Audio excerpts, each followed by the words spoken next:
आप जो बोल रहे हो बहस के लिए, सुनने के लिए अच्छा है, लेकिन प्रैक्टिकल नहीं। आज से 3 दिन पहले की खबर थी कि ईरान ने इसराइल के ऊपर अटैक किया, स्ट्राइक बैक किया, और आज ये खबर आ रही है वेस्टर्न मीडिया की तरफ से कि इसराइल ने बदला लिया है, स्ट्राइक बैक किया है ईरान के ऊपर। और बड़ी खबर ये है कि ईरान ने अब हेल्प मांग ली है इंडिया से कि ईरान और इसराइल का जो इशू है, जो टेंशन है, इसे खत्म करवाया जाए। 57 इस्लामिक कंट्रीज हैं, प्रॉपर एक ऑर्गेनाइजेशन है इस्लामिक कंट्रीज की, लेकिन फिर भी ईरान को इंडिया की जरूरत क्यों पड़ी, इंडिया से हेल्प लेने की जरूरत क्यों पड़ी? ये मेरा ख्याल है सारी बातें फसील है। वो इंडिया की तरफ चला गया, वो इधर चला गया, जिधर उसने जाना उधर ही जाना है ना भाई। जिधर उसे नजर आएगा मुझे कोई फायदा है।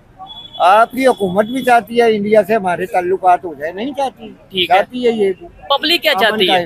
पब्लिक इज डिफरेंट, पब्लिक की राय बड़ी मुख्तलिफ। अच्छा, पब्लिक कहती है सारे इकट्ठे होकर उन पर चप्पड़ करो। तो लेकिन 4 दफा हमने इंडिया से जंग कर ली, तो कोई क्या हासिल किया? हम हर दफा इलेक्शन जीत जाते और जंग हार जाते। ये हमेशा अपने मफादात को तरजीह देता है। ये बात भाई कह रहे हैं, मैं इनकी बात से बिल्कुल एग्री नहीं करता कि इंडिया काफिर मुल्क है, इस वजह से वो इसराइल का साथ दे रहा है। इंडिया काफिर मुल्क कहाँ से? इंडिया के अंदर ऑलरेडी इतने ज़्यादा मुसलमान हैं, आप जानते हैं 30 करोड़ के करीब मुसलमान हैं इंडिया में, तो आप ये कैसे कह सकते हैं वो काफिर मुल्क है? इंडिया काफिर मुल्क नहीं है। इंडिया ने हमेशा अपने मफाद को तो वो समझते हैं कि इसराइल इनकी बात मानी जाए। नहीं, इसराइल इंडिया की मान लेगा, इसलिए उसने कहा इंडिया को कोई चीज कुछ करे। ठीक हो सही है कि नहीं?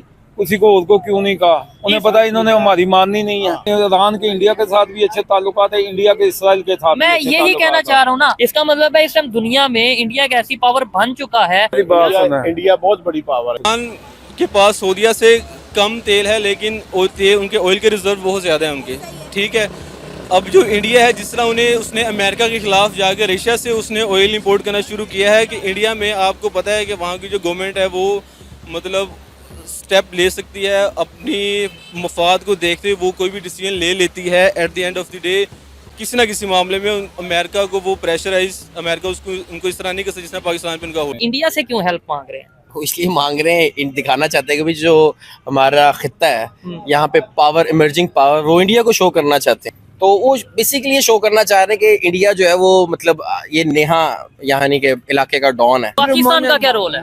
पाकिस्तान का कोई रोल नहीं है। पाकिस्तान तो पपिट इन चेन है, यू नो। क्या पपिट इन चेन है, कठपुतली है। जय हिंद दोस्तों, ईरान इजराइल वॉर के बीच में एक खबर निकल के आ रही है कि ईरान भारत से रिक्वेस्ट कर रहा है ईरान इजराइल वॉर को खत्म करवा दे या फिर बंद करवा दे, किसी भी तरह से इंटरफेयर करें। अब भारत से ही क्यों मदद मांगी जा रही है?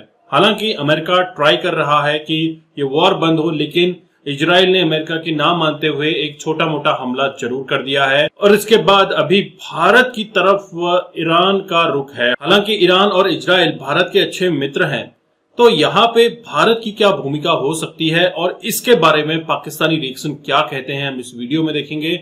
चैनल पर नए हैं, चैनल को सब्सक्राइब करना मत भूलिएगा। अब खबर ये है कि ईरान हेल्प मांग रहा है इंडिया से कि भाई ये जो इशू चल रहा है ना हमारा आपस में लड़ाई, ये जो डिस्प्यूट चल रहा है, टेंशन चल रही है इसराइल और ईरान के दरमियान, वो इंडिया इसे कम करवा दे, खत्म करवा दे किसी तरीके। क्या कहना चाहेंगे ईरान? जी ये तो जो मामला है ना, हर बंदा चाहेगा कि अमन होना चाहिए। अमन हो, बिल्कुल होना चाहिए कि नहीं? चाहे कोई भी कंट्री है ना, वो कभी भी नहीं चाहेगी कि कोई लड़े या कोई ऐसा करे। जबरदस्त। सही है।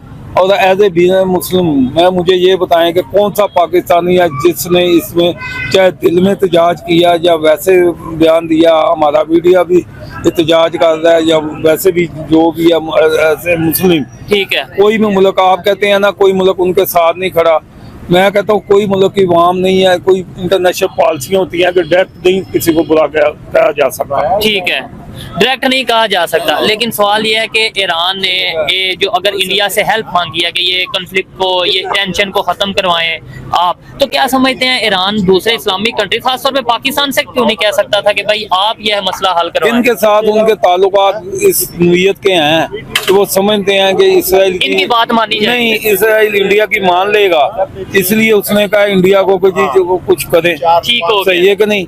किसी को उसको क्यों नहीं कहा? उन्हें पता है इन्होंने हमारी माननी नहीं है। इंडिया हो सकता है, देखे ना, इंडिया हो सकता है उसकी बात मान रहा हो, इसराइल भी उसकी सुन ले कि कोई मिडल मैन रोल अदा कर रहा है। ये बात है।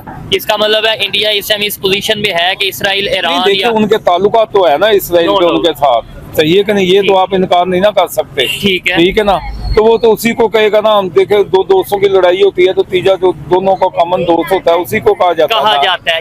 ये बात है। और यही चीज हमें रशिया यूक्रेन के कंफ्लिक्ट में देखने को मिली है कि यूक्रेन के प्रेसिडेंट ने भी ये बोला, इवन रशिया की तरफ से भी ऐसी स्टेटमेंट आई कि इंडिया ये चाहता है कि भाई जो आपस में ये मामलात हैं ये बेहतरी की तरफ आए। यही स्टेटमेंट अब हमें ईरान और इसराइल के मामले में देखने को मिल रही है। इसका मतलब है इस टाइम दुनिया में इंडिया एक ऐसी पावर बन चुका है। इंडिया बहुत बड़ी पावर है इसमें। आपने बोला कि पावरफुल हो चुका है, कैसे पावरफुल हो गया कि दुनिया के हर, चाहे इस्लामिक कंट्री है, ईरान इस्लामिक कंट्री है ना, तो वो भी इंडिया के पास जा रहा है। इसराइल नॉन इस्लामिक कंट्री है, वो भी उधर जा रहा है। बात यह है कि जो इंडिया है ना इस वक्त, वो उसकी इकोनॉमी जो है ना बहुत स्ट्रांग है और इसमें शक, वहाँ पे असल में जमहूरियत है, डेमोक्रेसी है। वो लोग उसके ऊपर यकीन करते हैं और उनकी गवर्नमेंट जो है ना स्ट्रांग है। जो बात करती है ना वो कंफर्म होती है। तो OIC फिर किस लिए बनाई गई? वो इनइफेक्टिव इदारा है, उसका क्या ताल्लुक है यहाँ?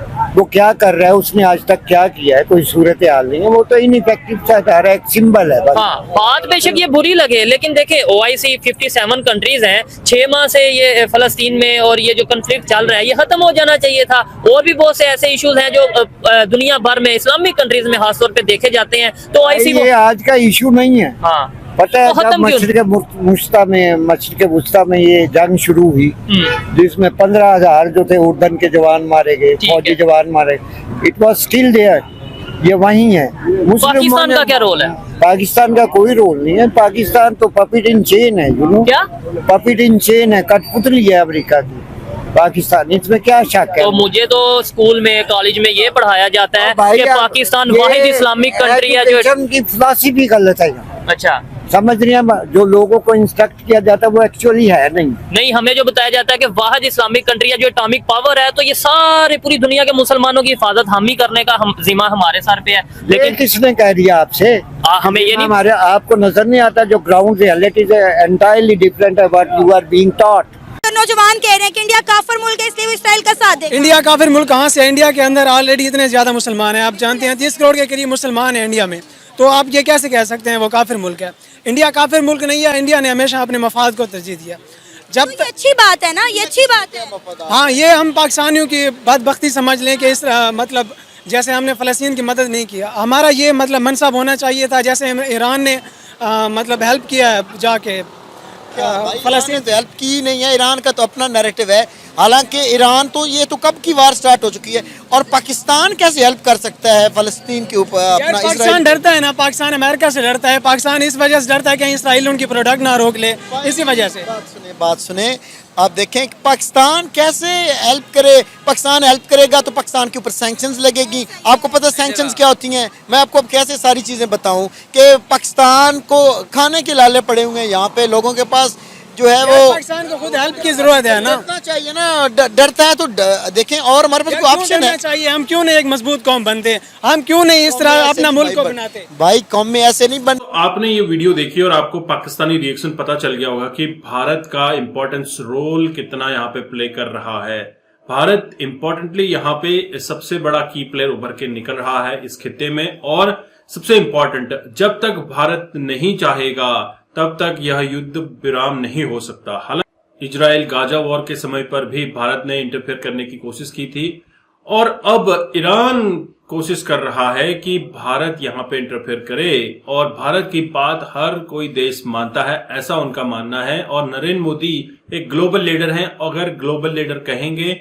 तो युद्ध बंद हो सकता है। दोस्तों, युद्ध से किसी का फायदा नहीं होता है। अब यह दौर नहीं रहा कि जब आप बॉर्डर पे गन लेकर एक दूसरे के लिए युद्ध करें। अब जो दौर है वो है जियो इकोनॉमिक्स का, जियो पॉलिटिकल का दौर है, और इसके ऊपर जिसने विजय पाली वही राजा है। और भारत इसी राजशाही का एक उभरता हुआ सितारा है, और इसमें भारत बहुत बड़ा रोल प्ले कर रहा है। ग्लोबल इकोनॉमी में भारत रोल प्ले कर रहा है, और सभी को पता है, दुनिया को पता है कि आज भारत एक ऐसा देश है, एक ऐसा स्पेस है जहां पे दुनिया की बड़ी बड़ी कंपनीज आके पैसा लगा सकती हैं, पैसा बना सकती हैं। क्योंकि आपको पता है कि वेस्ट की मोस्टली कंट्रीज एजिंग है, बोले तो उनकी पॉपुलेशन काफी बूढ़ी हो चुकी है। चाइना का ऑलरेडी बुरा हाल है, जापान का बुरा हाल है। भारत की जो एवरेज एज है 28 ईयर्स की है। तो आने वाले 10-20 साल तक भारत बहुत अच्छा प्ले कर सकता है। भारत तीसरी बड़ी इकोनॉमी बन सकता है। तो इसीलिए आज भारत से मदद मांगी जा रही है कि भारत यहाँ पे इंटरफेयर करे, लेकिन भारत इंटरफेयर करेगा बहुत ही एक सावधान मुद्रा में इंटरफेयर करेगा, ताकि उसकी जो ग्रोथ फेज है उसमें कोई डिस्टर्बेंस ना हो। भारत ने रेड सी में ऑलरेडी अपना एक बादशाहत कायम कर ली है, लेकिन अब जो बात है वो है एक ग्लोबल लीडर बनने की। जैसे जैसे भारत ग्लोबल लीडर बनता जा रहा है, दुनिया भारत की बात मानने के लिए तैयार बैठी है। आपके क्या विचार हैं जरूर कमेंट कीजिएगा। चैनल पर नए हैं, चैनल को भी सब्सक्राइब करें।